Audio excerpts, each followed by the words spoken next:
우리가 추수감사절기를 맞이해서 하나님께 주신 이 은혜에 감사하는 마음으로 지금 이 자리에 함께 모여 있습니다.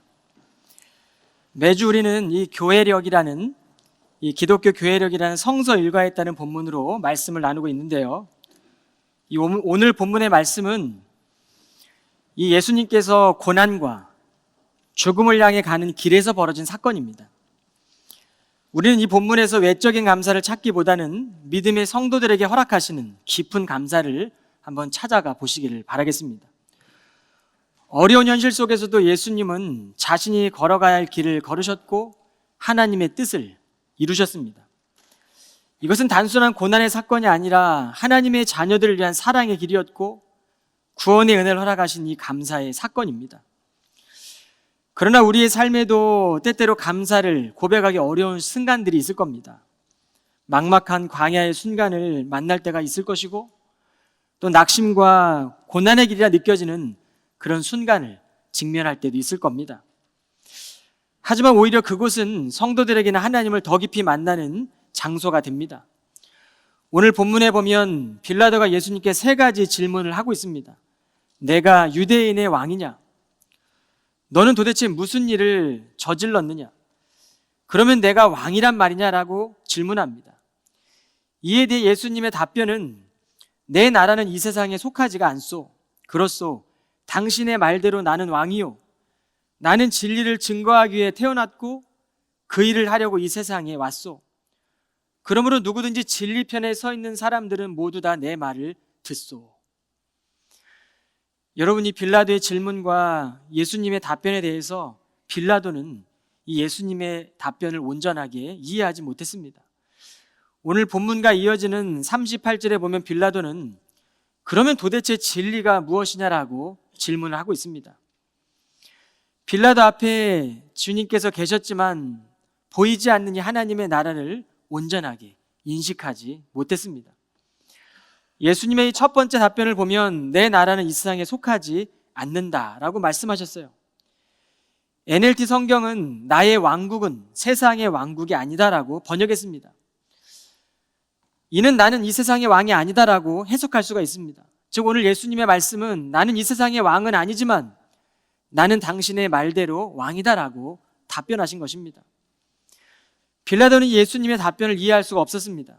예수님은 내 나라는 이 칼과 창으로 싸워서 이기는 세속적인 왕권이나 권세를 추구하지 않는 다른 나라임을 말씀하신 거예요. 우리가 세상에서 겪게 되는 고난과 어려움 속에서도 우리가 감사할 수 있는 그 이유는 하나님의 나라가 사람들의 마음과 영혼을 향하고 있기 때문입니다. 따라서 이 진정한 감사는 세상에 속한 것이 아니라 세상과 다른 감사입니다. 하나님의 권세는 통제가 아니라 우리 마음의 전적인 변화예요. 오늘 본문에는 유대인들이 예수님을 고발한 죄에 대해서는 구체적으로 언급하고 있지 않지만 오늘 복음서에 보면 특별히 누가복음 23장에 보면 그들은 예수를 고발하기 시작했다. 이 사람은 우리 백성을 어지럽히고 있습니다. 로마 정부에 세금을 받지 말라고 선동하고 또 자기가 그리스도라고 주장합니다. 여러분, 예수를 고발한 이 세 가지 내용을 보면 첫째는 이 사람은 우리 백성을 어지럽힌다는 겁니다. 누가복음 보여주세요. 첫째는 이 사람이 우리 백성들을 어지럽힌다는 것이고 둘째는 로마 정부의 세금을 바치지 않는다라는 이 로마법에 위반한 죄명입니다. 셋째는 자신이 유대인의 왕이라고 주장한다는 죄명이었어요. 이는 당시 로마 황제를 섬기던 유대 사회에서 정치적 반역범으로 간주될 수 있는 고발 사항입니다. 그러나 빌라도는 예수가 로마 제국을 칼과 방패로 위협할 자가 아니라는 사실을 알았어요. 결국 빌라도는 유대인들이 고발한 죄목으로 정치적인 반란죄를 찾지 못했습니다. 예수님께 죄가 없었던 겁니다. 그러나 이 사내들인과 군중들의 압박을 고려해서 유대 사람들의 요청을 무시할 수는 없었습니다. 이후에 빌라도는 이 예수가 로마법을 위반했다는 증거는 찾지 못했지만 신문한 후에 유다 군중들에게 타협안을 제시해요. 이제 곧 6월절이 올 텐데 죄수 한 명을 사면하는 관례가 있지 않냐. 이때 예수를 석방하려고 했습니다. 그런데 군중들은 예수를 석방한 대신에 오히려 바라바를 풀어줄 것을 외쳐요. 결국 로마 체제에 저항했던 바라바가 석방됩니다. 그리고 예수는 십자가형에 처해집니다. 그렇게 세상의 역사 가운데 예수 그리스도는 사라진 것처럼 보였어요. 그러나 성경에 보면 예수는 다시 살아나셨고 예수께서는 영원한 생명과 진리임을 만천하에 드러내셨습니다. 오늘 우리는 이 본문의 말씀을 가지고 두 가지로 생각해 볼 텐데, 첫째는 누가 당신의 왕이냐는 겁니다. 예수님은 빌라도에게 인간의 마음속에 누가 왕이 되는지, 그리고 참된 권세가 누구인지를 분명하게 말씀하셨어요.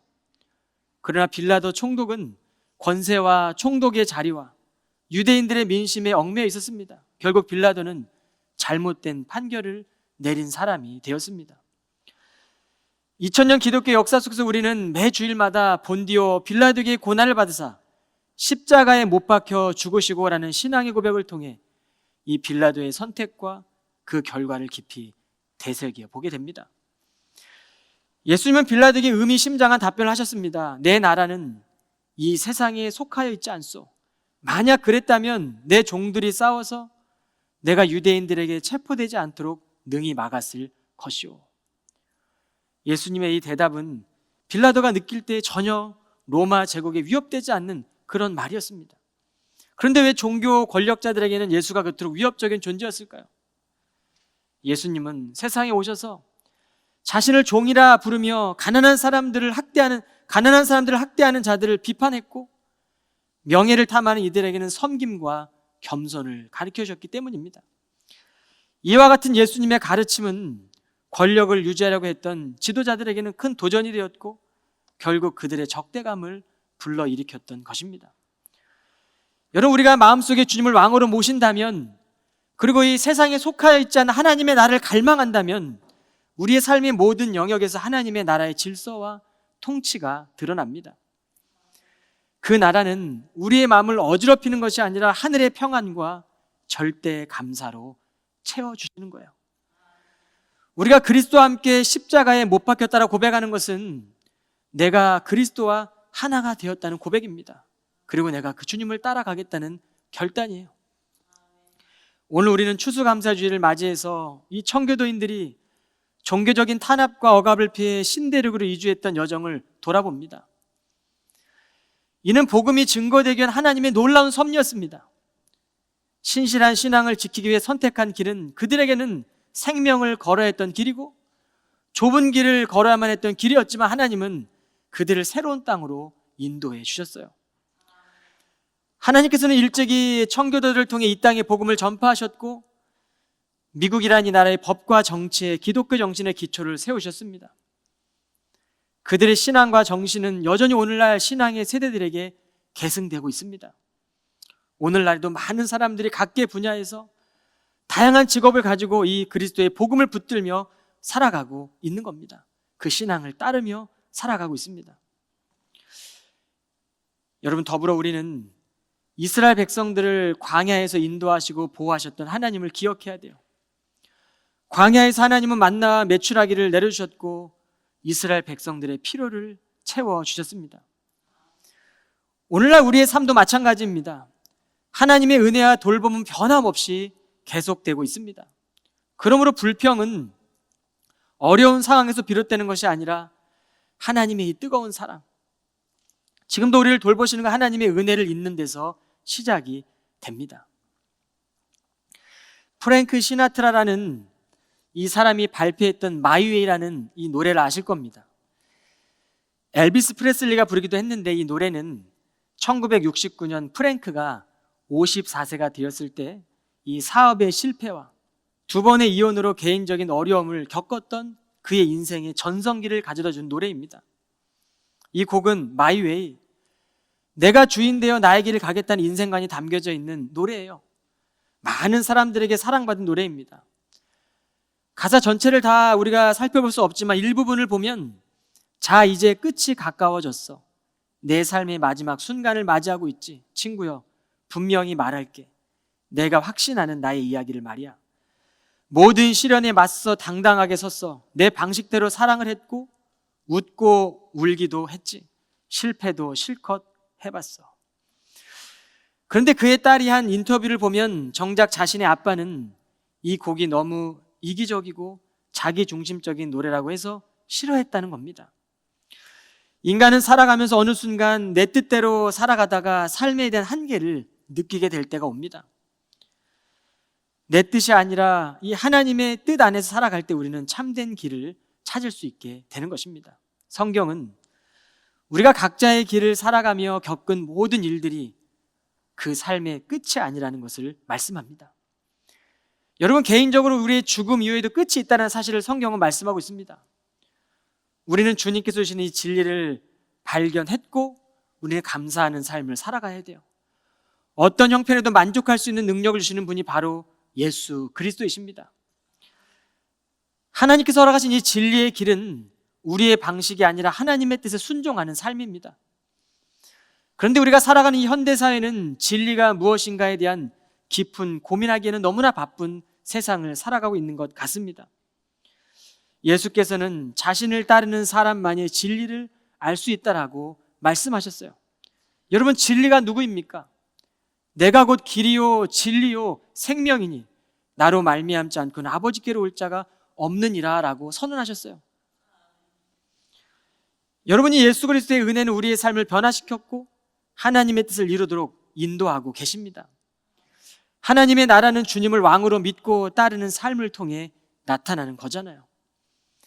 그러므로 주님은 이 성도들의 정체성에 대해서 끊임없이 오늘날 묻고 계십니다. 나에게 주님은 누구인가? 내 삶의 주인은 누구인가? 라는 이 질문은 평생토록 우리 마음속에 남아 있어야 될 중요한 물음입니다. 진리가 누구입니까? 진리가 무엇입니까? 여러분, 이것을 알아가는 일은 주님과 동행하는 삶이에요. 여러분, 예수 그리스도가 보여주신 이 삶을 우리가 묵상해야지 우리는 진리가 무엇인지를 알 수 있게 되는 것이죠. 이것은 주님과 동행하는 삶입니다. 주님은 우리가 넘어지고 실수할 때마다 다시 일으켜주시고 그 인생의 과정 속에 더 깊은 깨달음과 성장을 경험하게 하시고 참된 기쁨을 허락해 주십니다. 둘째로는 이 하나님의 나라는 그분을 믿는 사람들 속에 존재합니다. 예수님의 제자였던 베드로는 닭이 울기 전에 3번이나 예수님을 모른다고 부인했어요. 그리고 그는 위기가 처해지자 예수님을 계속적으로 부인하며 자신을 보호하려고 했습니다. 결국 그는 연약한 자신을 깨닫고 닭이 울 때에 통곡하며 회개합니다. 그런 베드로에게 주님은 다시 찾아가셔서 그를 회복의 길로 이끌어 주셨어요. 여러분, 주님 우리 가까이 계십니다. 그리고 우리 안에 거하십니다. 누가복음 17장 21절에 보면 또한 보라 여기에 있다, 보라 저기에 있다 하고 말할 수도 없다. 하나님의 나라는 너희 안에 있기 때문이다. 여러분이 하나님 나라는 믿는 자들의 마음과 삶 속에서 이루어지는 영원한 나라입니다. 우리가 바라보고 살아가는 이 천성의 나라가 지금 여기에 이곳에 찾아오신 거예요. 그 나라는 칼로 창으로 세우는 나라가 아닙니다. 그 하나님의 나라는 세상의 나라와 달라요. 그러므로 세상의 감사와 진리 안에서의 감사는 다릅니다.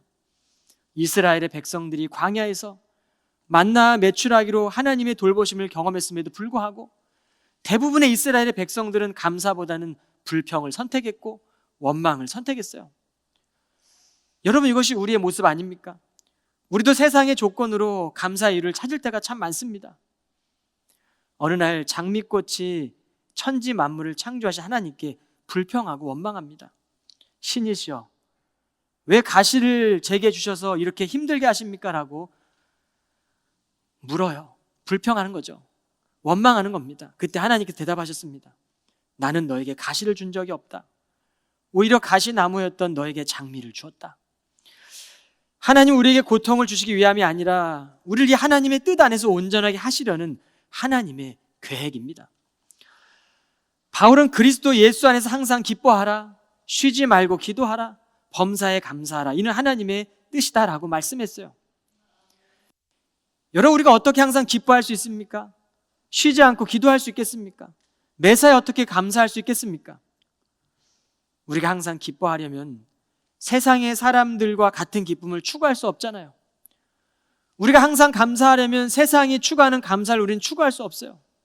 우리의 기쁨이 세상과 다른 이유는 세상의 나라는 때로는 잘 되기도 하고 쇠퇴하기도 하지만 하나님의 나라는 우리가 잘 될 때에도 안 될 때에도 성공할 때도 실패할 때도 그 나라는 영원히 변하지 않는 나라이기 때문입니다. 영적인 고단함 속에서 우리가 바라보는 이 하나님의 나라는 우리의 환경과 상관없이 우리를 기뻐하게 하시고 기도하게 하시고 감사하는 삶으로 살아가도록 우리의 마음과 생각을 다스리세요. 만약 우리의 생각이 주님과 막히게 된다면 우리 안에 기쁨과 감사는 사라질 수밖에 없습니다. 물론 세상의 기쁨과 감사는 우리 안에 감정적으로 찾아올 수 있습니다. 그러나 기도하며 하나님의 뜻을 품고 살아가는 데 있어서는 아마 주님과 멀어지게 되겠죠. 바울은 여러분이 이미 그리스도 예수를 주로 받아들였으니 흔들림 없이 계속 그리스도 안에서 살아가도록 하십시오라고 권면하잖아요. 주님은 인생의 광야 같은 어려움 속에서도 필요한 은혜와 힘을 우리 가운데 허락하십니다. 그러므로 감사는 하나님께서 허락하신 은혜에 대한 반응입니다. 그리고 믿음의 훈련이에요. 이스라엘 백성들이 광야를 지나갈 때 그때부터 하나님은 그들을 만나로 먹이기 시작했고 메추라기를 주셨어요. 하나님이 함께 하신 이 돌보심과 신실하심이 그들의 광야의 길을 걸을 때 경험되었다고요. 그렇게 광야의 백성들은 하나님의 은혜를 받고 돌보심을 받으며 광야 현장에서 하나님께 훈련을 받습니다. 오늘 우리는 우리가 드린 추수감사 헌금을 통해 지역교회 목회자들에게 작은 위로와 기쁨을 전달하는 통로로서 우리가 드릴 겁니다. 여러분, 주님께서 하나님의 나라가 주는 것이 받는 것보다 복이 있다라고 가르쳐 주셨습니다. 이는 우리가 내가 원하는 삶을 사는 것이 아니라 하나님의 아들을 믿는 믿음 안에서 우리보다 더 넉넉하고 잘 사는 사람들에게 경쟁하며 높이 올라가는 삶이 아니라 우리보다 더 부족하고 지금도 전쟁과 기근과 어려움 가운데 신음하고 있는 사람들을 바라보며 우리의 것을 나누는 것이 바로 그리스도인의 삶의 태도입니다. 모든 것을 소유하신 하나님을 믿는 우리는 감사의 폭을 더 넓혀서 많은 것을 더 주는 사람들이 되어야 합니다. 이 감사의 가치는 크기나 분량에 있는 것은 아니에요. 무엇보다 그 감사의 뿌리는 바로 예수 그리스도께 있습니다. 그분으로부터 오는 이 넉넉한 마음을 가지고 살아가십시오. 행복하게 사는 사람들의 절반은요, 감사의 언어를 사용한다는 글을 본 적이 있어요. 감사는 단순히 외적인 조건에서 반응하는 것만이 아니라 우리의 내적인 믿음의 태도를 보여주는 것입니다. 이제 우리는 다음 주부터 대강절 절기를 맞이할 겁니다. 주님의 오심을 기다리며 우리가 감사해야 하는 이유는 하나님께서 우리의 삶을 돌보시고 언제나 다함 없는 은혜를 베풀어 주시기 때문입니다. 여러분, 모든 것에 감사할 수 있다면 참으로 행복한 사람입니다. 여러분, 주어진 한 주도 우리를 굳게 세우시는 주 안에서 감사의 길을 다 걸어가시는 우리 캠브리지 한인교회 교우들이 다 되시기를 주님의 이름으로 소망합니다. 기도하겠습니다. 감사하는 영혼을 가장 먼저 만나주신 하나님, 눈물로 씨를 뿌리면 기쁨으로 단을 거둘 것이라는 말씀을 알면서도 세상의 감사의 조건만을 바라보던 부끄러운 시선을 용서하여 주옵소서. 한 해 동안 우리 앞에 맺혀진 진리의 길을 바라보며 기도할 때마다 하늘의 응답을 경험하며 기쁨으로 살게 하여 주옵소서. 물질이 부족한 것보다 믿음이 부족한 것을 애태우며 기도하게 하시고 성령의 많은 열매들을 맺는 삶을 살게 하여 주옵소서. 예수 그리스도 이름으로 기도하옵나이다. 아멘.